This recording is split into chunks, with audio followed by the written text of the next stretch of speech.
But just before we go, everyone, and here is my final word tonight.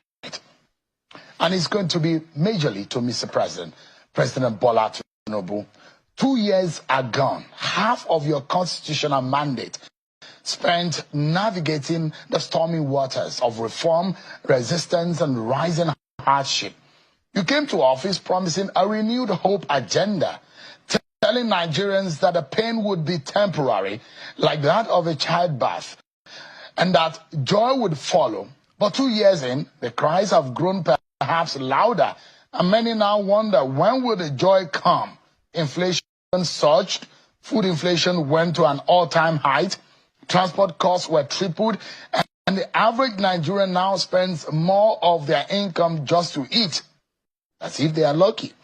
Petrol is hovering over 700 naira per liter, and electricity tariffs have risen even as supply is still very erratic. And yet, the Nigerian people, resilient, loyal, enduring, have held on. But holding on cannot be the national plan.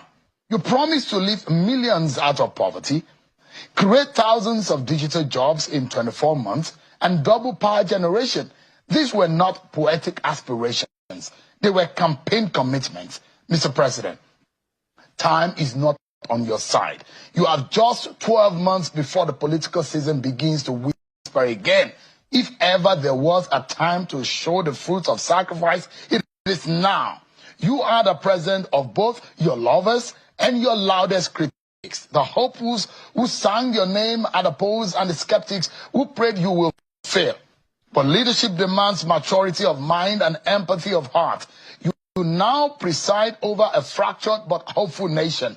Good people, bad politics, and an ugly economy. Nigeria today is at a historic inflection point. Mismanage these opportunities, sir, and we risk descending into a cycle of unrest, disillusionment, and regret.